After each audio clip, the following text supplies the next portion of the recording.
Hello and welcome to a special Saturday edition of Cowboy Politics with Tommy Welchman on this July 8th in the year of our Lord 2023. Well, folks, the reason we're having a special edition today is in light of the fact that the Dutch government has collapsed under the weight of illegal immigration, and it's become an unsustainable tidal wave. And we're going to talk about some of the similarities we see between what has just happened to the Dutch government and what's taking place on our own southern border. So buckle up, sit back, and let's get down to the facts here on Cowboy Politics with Tommy Welchman, special edition on Saturday. So earlier this month, on July 3rd, and I may butcher his name. I'm not really sure how to pronounce his name correctly in Dutch. So I'm just going to say Prime Minister Mark Rutte. It could be Rutte or Rutte, I'm not sure. It's R-U-T-T-E. But Mark Rutte spoke in Belgrade, Serbia, saying that the four parties that make up their cabinet and their government in the Netherlands, they are the ruling coalition, and they're on these intense talks over ways to rein in migration amid speculation that the thorny issue could bring down the administration and force a general election. Now, Rutte is the Netherlands' longest-serving premier.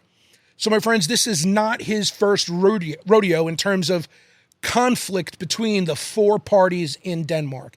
And those four parties are basically broken down into two separate groups, okay? You've got two that are somewhat conservative, sort of like our right, and you've got two that are leftist, sort of like our Democrat Party, right? They're globalists.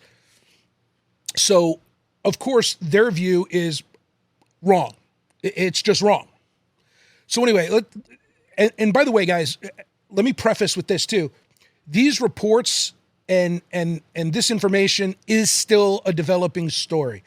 I don't mind coming out with it first, but I don't want to jump the gun with regard to any kind of speculation that would make me wrong. I'd rather come out a little bit later and be right. But we're bringing you this special edition because we do have confirmed reports of what's going on there, and I'm going to bring that to you. And, I'm going to reserve the right to change the information and the reporting based on newly released information that may come out in the future. As of the present, reports are saying that they had late-night meetings this past Wednesday and Thursday, which they were unable to broker a deal together between the four parties. And then they planned more talks on Friday, July the 7th, yesterday, that would go all day and go into the night, all right? As a result of being unable to broker this immigration deal, the Dutch Prime Minister, scheduled time to meet July 8th, today, with King Willem-Alexander and inform him that the coalition government has resigned.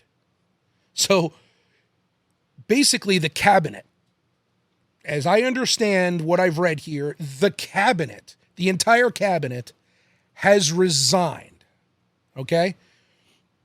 And the government collapsed as of last night, being Friday, the 7th of July, right? In light of that, it's going to force the Dutch government to have an election later this year, which seems sometime in October, is the suspected date for this to happen. Now, it's important to understand that the Netherlands are deeply, deeply divided about immigration issues. And this is the result of that liberal and globalist policies that want to allow anyone into the country. And it's basically the one world order, right? Eliminating borders, and on the one hand, you'll hear all these people that are looking for the one world say that, oh, that's not what we're doing. And on the other hand, they say, hey, a borderless world, right? If you're from Earth, you should be able to go anywhere on Earth. And that's not how sovereign nations work. But again, they want to do away with that, right? They want to make a global government. So what we're going to do is use the information that we have today, and we're going to paint a little picture about the Netherlands and the mass effect that this immigration has had on them.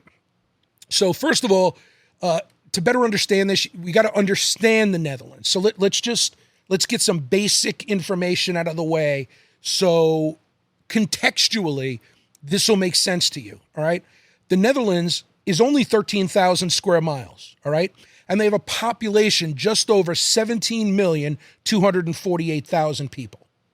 All right, so 17,248,000,000 and change people, which equates to about 1,316 people per square mile. Okay? Per square mile. 1,316 people. Guys, that's packed. That's people on top of people on top of people. 1,316 per square mile. Man, not that I'm going to disclose exactly where I live, but where I live, I would say per square mile, where I'm probably about 80 people per square mile. This is at 1,316. Needless to say, they're packed. Now, the total population of the Netherlands is only 0.22% of the world's total population. And the median age of people in the Netherlands is 43.3 years of age, which has gone up tremendously. Back in the 1950s, right, it was like 28 years of age was the median age. Now it's 43.3. And to their credit, with their medical and everything, the Netherlands have a life expectancy of 82.78 years. Okay? So they're packed. Over 1,300 people per square mile. They only have 13,000 square miles. And they have a life expectancy of over 82 years. So it's not difficult to see how massive, out-of-control immigration can affect a small nation like the Netherlands. Right? The housing, the medical, the educational, the social, and the economic impact are simply out of control, and the government can't maintain it any longer. Now, we like to use multiple sources here, and we don't mind turning to some of the liberal reporting stations because, again, we'll take the information where we can get it, and we'll report it back to you. So, according to CNN, they just released an article that the Netherlands has one of Europe's toughest immigration policies. However, it's still not strict enough for the conservatives, right? 2 of those 4 parties that comprise their government. And of course, they know them as the right wing in the Netherlands, just like we have a right wing here in the United States that's conservative and mostly right? So to reduce the flow of the asylum seekers, they were trying to make it more difficult for people to come into their country. And like the United States, the Netherlands has both legal and illegal immigration taking place. And they're both at very high rates of penetration for the nation. So the Prime Minister made a suggestion earlier last week to limit the entrance of children of war refugees who are already in the Netherlands and to make their families wait at least 2 years before they can be reunited. And this was a huge bone of contention that split the 4 parties into 2 parties, for the most part, that agree and 2 parties who don't. Right? And that caused a complete stalemate. They could not come to a meeting of the minds. It was a complete stalemate. So, the whole problem here, folks, is that they simply cannot agree on how many people to let into the country and how to properly do it so that they can maintain the services that they provide to their people, right? And maintain the government. Now, I was reading some more information. Back in 2022, it was the first time ever that the Netherlands actually had to allow NGO organizations into the country to help provide medical services because of the massive illegal immigration and the refugees coming there. They could not provide services for them. They didn't have housing for them. They didn't have food for them. They were unable to take care of them. Also, according to the CNN article, asylum applications in the Netherlands jumped by 1/3 last year to over 46,000.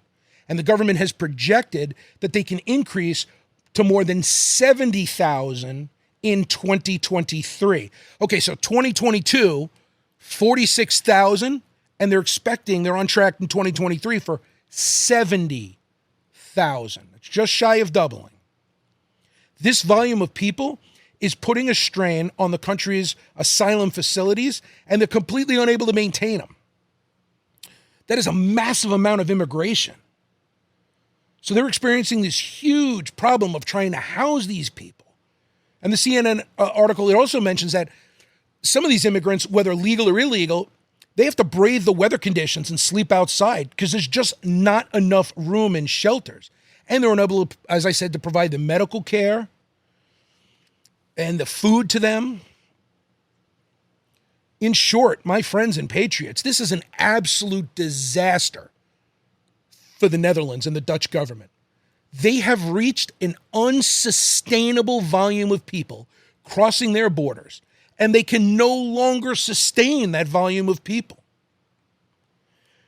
One of the reasons I find this so disturbing is because it's kind of what's going on right here in the United States.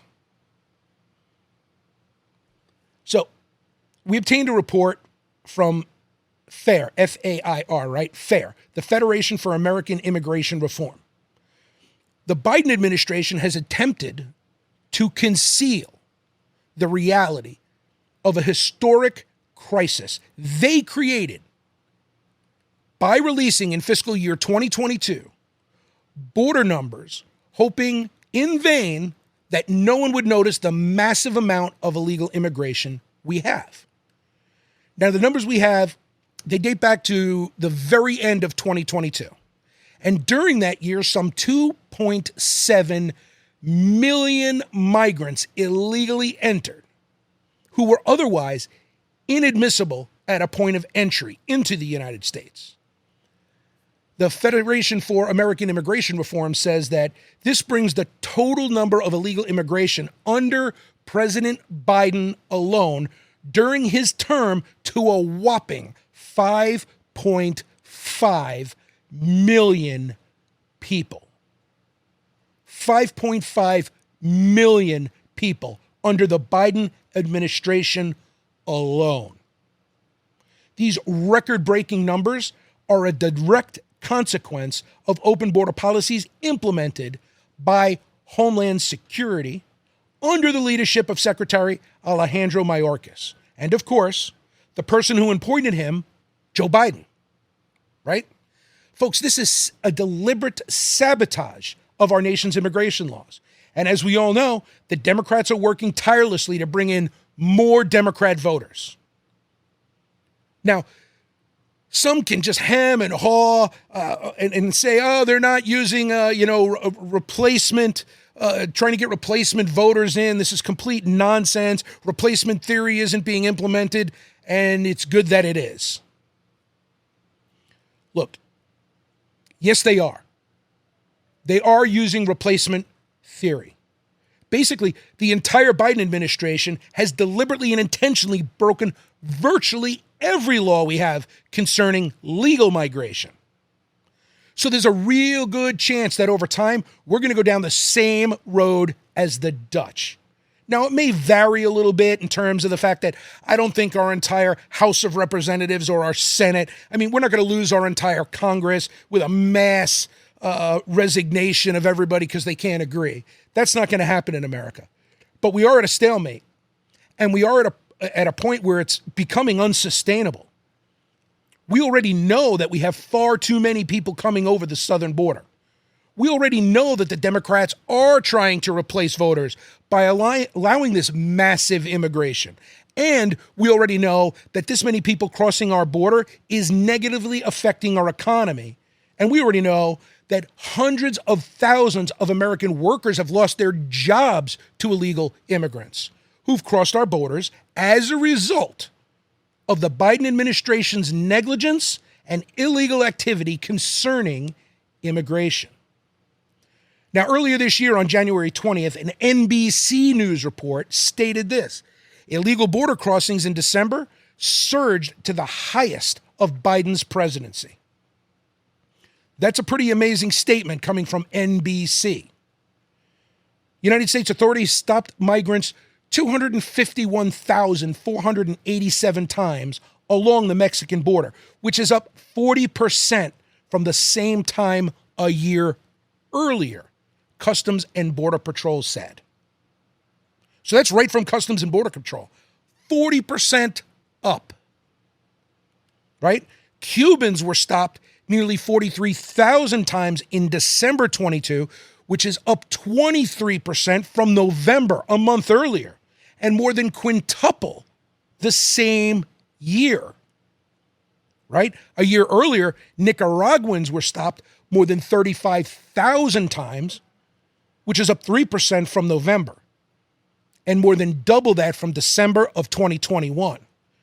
So in a nutshell, my friends, this basically means that our southern border is under attack. Our country is being infiltrated by foreigners who are crossing our borders illegally.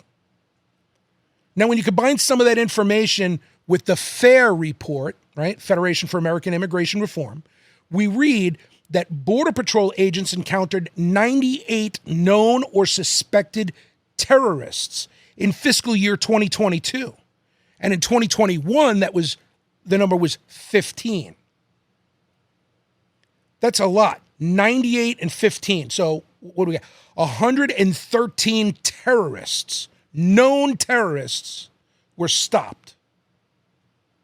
This number only includes known or suspected terrorists who are apprehended, and not those that were embedded in another 1.1 million who completely evaded law enforcement while entering the country and eventually just disappearing into American communities.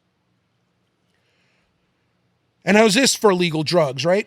The amount of fentanyl seized in December of 2022 is equivalent to more than 414 million lethal doses, bringing the fiscal year 2022 lethal dose total well into the billions.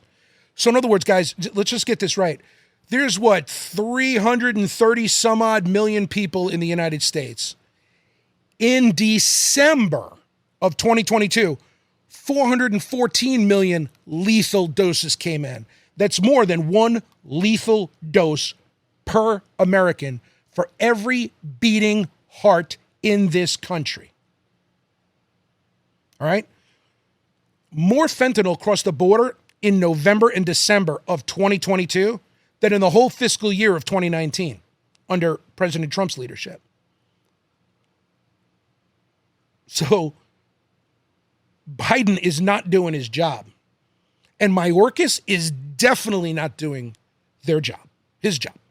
I would go so far as to say they are sabotaging the United States of America using replacement theory. And their open border policies not only are inviting terrorists and drug dealers and cartel into our country, the amount that we're catching is astronomical, which lead me to question how much we are not catching of both drugs coming into the country and terrorists disappearing into the interior. So here again, folks, not only are we looking at unsustainable illegal immigration occurring from our southern border, but we have the terrorist and illegal drugs penetrating into our country at unprecedented levels. And they're meeting with virtually zero resistance while doing so. It would appear that the only way to clear this problem up is obviously to vote Joe Biden out of office, and for the new conservative president who will get in January 2025 to completely clean house at the Department of Homeland Security. But before that, here's my question. Why doesn't Congress just clean it out by themselves, beginning with the impeachment of Secretary Mayorkas? We hear a lot of talk from the House members about immigration, and yet we see very little, if no action at all. Let's stop talking about impeachment and let's start impeaching them. At this point, right now, right here today, hence this special edition of Cowboy Politics, we have an example of a nation collapsing, a prime minister and his entire cabinet resigning, resulting in a vacuum of leadership in a heavily populated European nation who cannot sustain the current population, let alone the influx of both legal and illegal immigration. We have a massive problem here in the United States as well, my friends, and we have to solve this problem. We have to get serious about holding the Biden administration accountable for not only allowing, but for encouraging the volume of illegal immigration that we see here in our beloved country. Now, once again, I want to keep in mind, right? I'm bringing you the facts in this report, even though there's not a lot of information available right now about these developing events in the Netherlands. As more information becomes available, I will bring you updated reports. This is simply too important a subject to ignore until next week. And it's too important a subject that has too much in common with what we see happening on our southern border. Now, granted, America's a much larger, wealthier nation. I get it. And I know you get it too. And we can sustain a little bit more than a much smaller European nation. I get it. But does that mean that we turned a blind eye or a deaf ear to the circumstance now that we have a nation who has collapsed? And they've collapsed specifically from taking on this globalist, liberal view of immigration. And it has destroyed the Netherlands. We cannot let it destroy us. I'll bring you more information, my friends, as it becomes available. And thank you for taking this time to watch this special edition of Cowboy Politics with Tommy Welchman on this beautiful Saturday, July the 8th, 2023. We do wish you a great rest of your weekend. If you like the content you're receiving, please click on that subscribe button and help us get the word out to more people. And repost this video on any social media account you have that you feel is worthy of it. And remember, folks, say your prayers, love your family, and live a life of honor. We'll see you on Monday. Take care and God bless.